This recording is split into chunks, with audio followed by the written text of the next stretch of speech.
Respecter le budget, c'est presque une discipline olympique.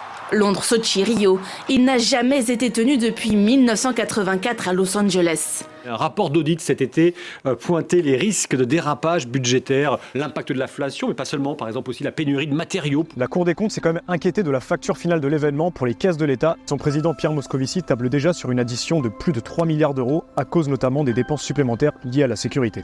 Depuis des mois, on ne parle que des JO de Paris dans des termes négatifs, à croire que tout est fait pour gâcher la fête.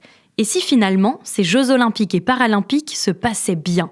L'histoire regorge de jeux sans faute, malgré quelques faux départs et des défis colossaux.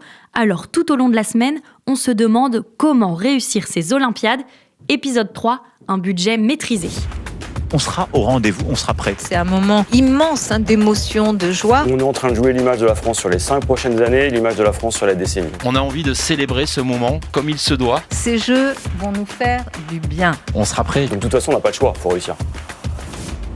Pour les pays hôtes des Jeux olympiques et paralympiques, la compétition, c'est toujours l'occasion de montrer de quoi ils sont capables. Pour flatter son honneur aux yeux du monde entier, aucune dépense ne semble superflue, surtout dans les pays autocratiques. En préparant cet épisode, j'ai retrouvé le coût des précédentes éditions des JO et les chiffres sont absolument vertigineux. Londres 2012, 10,5 milliards de dollars. Athènes 2004, 15 milliards. Pékin 2008, 44 milliards. Et le record absolu, les Jeux d'hiver de Sochi en 2014, 51 milliards de dollars. La Russie de Vladimir Poutine n'a reculé devant rien. Au programme, îles artificielles pour milliardaires, gratte-ciel en bord de mer, installations sportives imaginées par les meilleurs architectes du monde. Plus de 300 km de routes et 200 de voies ferrées, 75 tunnels, 2 villages des athlètes, 24 000 chambres d'hôtel, 6 stades olympiques. L'ambiance est très différente pour Paris 2024. 10 ans après la débauche des Jeux d'hiver en Russie, la tendance est plutôt à la maîtrise des coûts et à la sobriété, tant sur le plan écologique, comme on vous le racontait dans l'épisode d'hier, que sur le plan économique. Objectif initial, des Jeux à moins de 6,3 milliards d'euros, un objectif tout à fait louable, mais absolument inatteignable. Celle qui se charge de nous expliquer pourquoi, c'est Béatrice Mathieu, grand reporter à l'Express et spécialiste des questions économiques. Elle enquête sur les Jeux de Paris 2024 et elle n'a pas son pareil pour décortiquer les factures les plus astronomiques. Bonjour Béatrice. Bonjour Charlotte. Béatrice, dans l'épisode d'hier, on a souligné que Paris avait fait le choix de construire très peu d'infrastructures sportives, de miser sur ses installations existantes. J'imagine que ce choix-là, il a permis de faire des économies. Oui, alors pour rappel, il y a eu peu de nouvelles infrastructures. Une seule grande salle permanente qui a été construite, c'est l'Arena Porte de la Chapelle et qui accueillera les compétitions de gymnastique notamment. Il y a le grand parc aquatique à côté du Stade de France, qui lui accueillera pas les épreuves de natation, mais celles du water-polo. Mais il n'y a pas vraiment d'autres grands chantiers phares. Et ça, c'est quelque chose dans l'histoire des Jeux qui est assez nouveau. Et c'est pour ça aussi que lorsque l'équipe a présenté son projet pour décrocher les Jeux, ils ont pu afficher un coût aussi bas. Le problème, c'est qu'aujourd'hui, la facture a quand même augmenté. Est-ce qu'on a une idée de combien ils vont coûter au total ces Jeux ?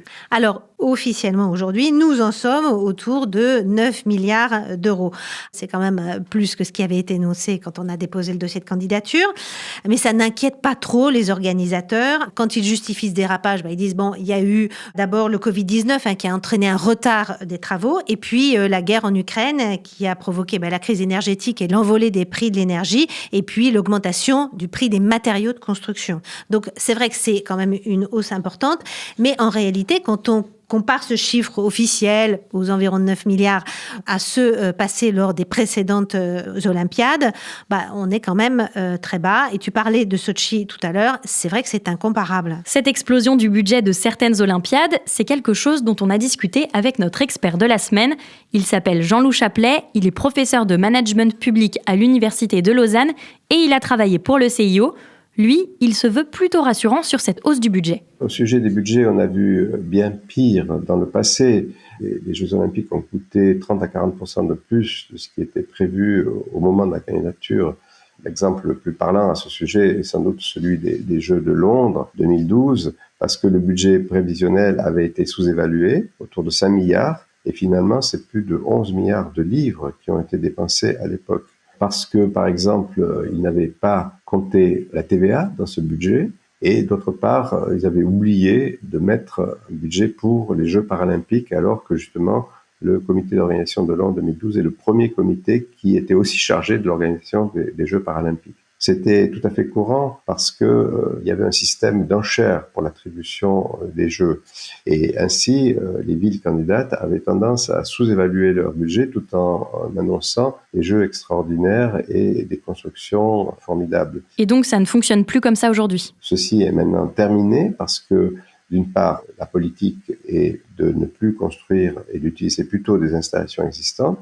Et d'autre part, le CIO a changé son mode d'attribution. Il ne s'agit plus d'une enchère, mais il s'agit de travailler avec une des villes parmi celles qui envisagent une candidature et donc de travailler à l'amélioration du dossier pour que dès le départ, le dossier auquel les Jeux sont attribués soit le plus réaliste possible, aussi du point de vue budgétaire. Béatrice, comment il est calculé ce budget des Jeux Olympiques ? Alors c'est un mécanisme un peu compliqué. En fait, il y a 2 volets.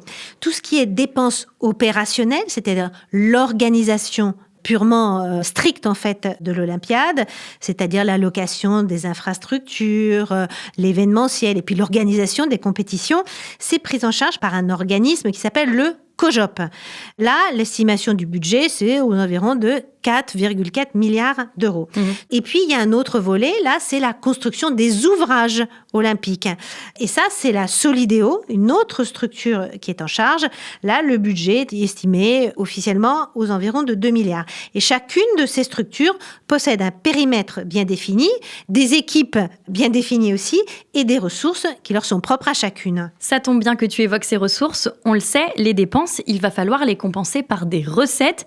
Et Emmanuel Macron a une idée très précise de la manière de les récolter. Écoute cette interview qu'il a donnée à BFM TV il y a quelques semaines. Les Jeux financent les Jeux. Tout le coût des Jeux, les milliards d'euros des Jeux, eh bien c'est financé par quoi ? La billetterie, la contribution du Comité international olympique et les sponsors. Oui, alors justement, tout cet argent dont parle le président, issu de la billetterie, des droits de diffusion vendus par le CIO, du sponsoring, ça finance toutes les dépenses opérationnelles et donc c'est ce qui rentre dans la partie COJOP.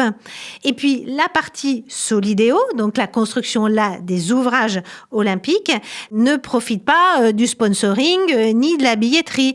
Là, tu as des fonds publics. L'État a versé au pot environ la moitié, mais pas que l'État aussi. Il y a la mairie de Paris, le département de Seine-Saint-Denis, la ville de Marseille, voilà, des collectivités locales.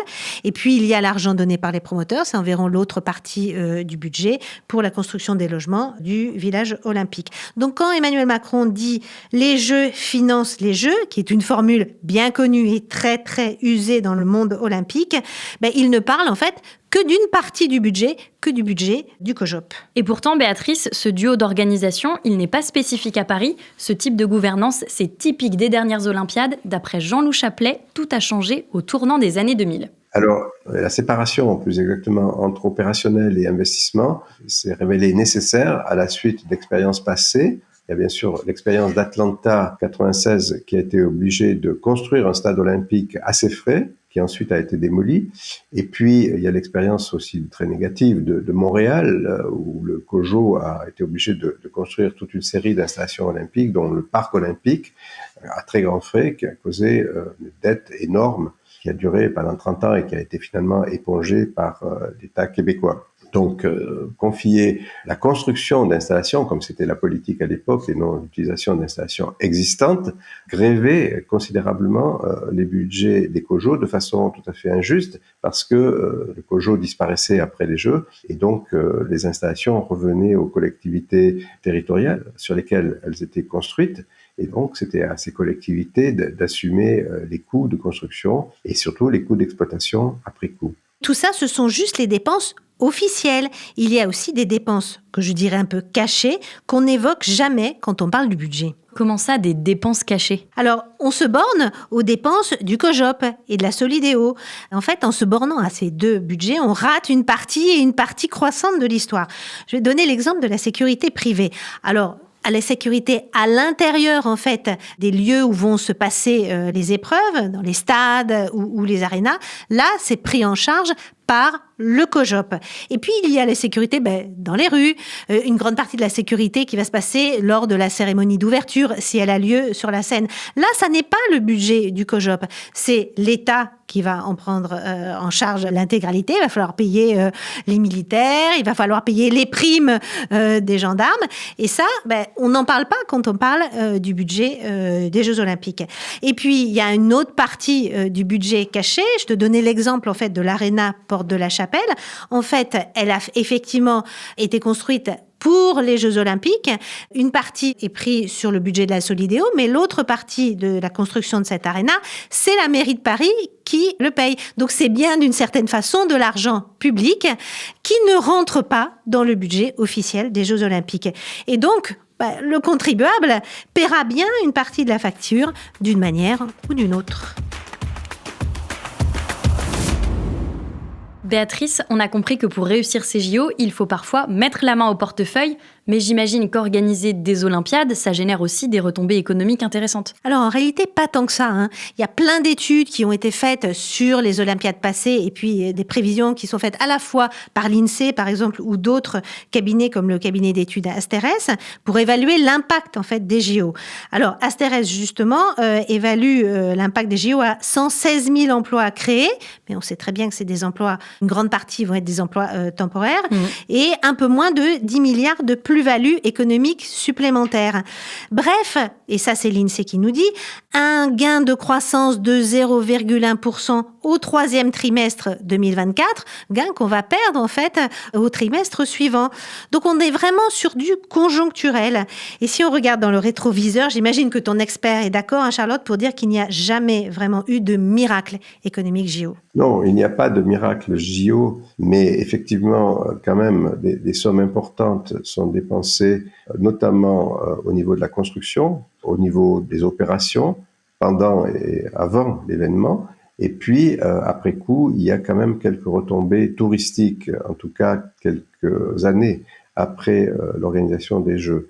Le meilleur exemple, bien sûr, c'est Barcelone, où le nombre de touristes a considérablement augmenté après les Jeux. Il continue d'ailleurs à augmenter, ce qui montre bien que ce n'est pas seulement l'effet jeu qui permet de développer le tourisme ou l'économie, mais finalement d'autres effets de levier qui sont utilisés par ces villes pour se faire connaître et pour développer leur économie. Toutes sortes d'autres effets ont pu intervenir. Par exemple, le taux de change a pu varier considérablement avec le dollar, par exemple. Il peut y avoir d'autres liaisons, d'autres hôtels qui permettent de développer le tourisme, par exemple. Donc l'effet JO, il est véritablement scientifiquement mesurable que 1 ou 2 années après les Jeux, sûrement pas 10 ans après les Jeux. Il ne faut donc pas s'attendre à des répercussions économiques phénoménales, mais Béatrice, il y a aussi d'autres retombées qui ne sont pas que pécuniaires. Oui, la réussite des JO ne dépend pas que de son coût ou des retombées économiques. Il ne faut pas oublier, et c'est peut-être le point le plus important en fait, c'est l'influence, c'est le fameux soft power sportif. Et c'est vrai que c'est une opportunité incroyable pour la France de rayonner dans le monde entier, de mettre en valeur son patrimoine.